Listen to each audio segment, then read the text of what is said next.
First of all, Oliver, can you talk about how rewarding it is for you as a filmmaker to come to a film festival and to have a retrospective on some of your movies and to kind of like let them live and breathe again? This is certainly a diverse breed here. I'm here with Karlovy, with Alexander, the fourth cut, which we showed last night. I'm here with Untold Story of the United States. I'm here with Untold History of the United States, which we showed 2 chapters today. So these are offbeat, long-term projects for me, and I was very proud to show them. They asked me to show Scarface. No problem. I'm a screenwriter on the film, and I love it. Still does. It holds up today.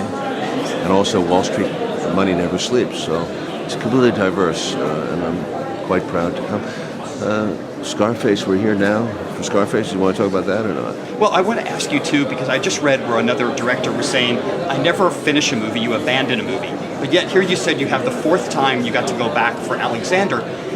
Is it interesting to keep going and tinkering a movie? I mean, does a filmmaker ever get it? It's not tinkering in this case. It really was a rediscovery. By that I mean I did a version in 2004 after about 6 months, and it was a very rushed job, and I was contractually bound to make a 3-hour and less movie with a PG kind of, not a PG, but the sex and the violence had to be toned down. So it never suited the story, and I made a mistake. Never happy with that release. I rediscovered the movie I was making in 2007. I made a 3rd version, which is pretty much close to what we did on the 4th version. Warner Brothers had a tremendous success with the 3rd version. It sold 1 million copies on DVD. They asked me to do a 4th version for 2014, next year. I cut 20 minutes, trimmed it out, cleaned it up, made it better, changed a little structure. The movie is essentially the story of a young man who has a very strong mother and a father who haunt him through the rest of his life. Although he doesn't see them for the last 12 years of his life, he goes to the East, he vanishes in the East. The parents stay with him, and it has to be a parallel story to work, and that's what motivated me to get it right.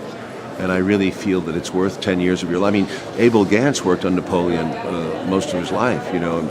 Many directors have worked on movies. Leone had a chance at Bernardo Bertolucci.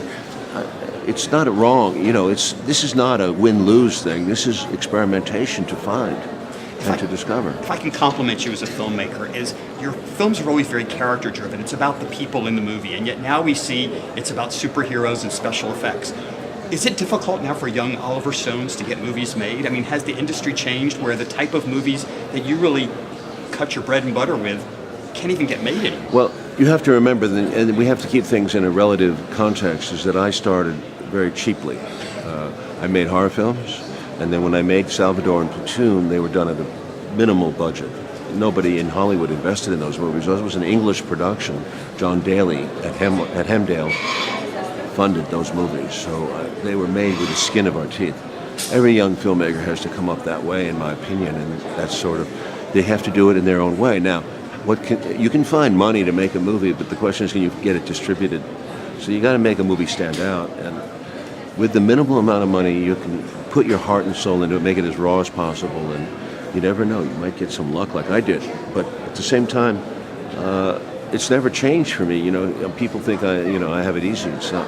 It's always, every movie is a struggle to start from zero again. Could you make a Thor, a Captain America type movie? I could not make that movie successfully, and I wouldn't want to be responsible for the studio's money to make that kind of movie, because I don't really believe in it.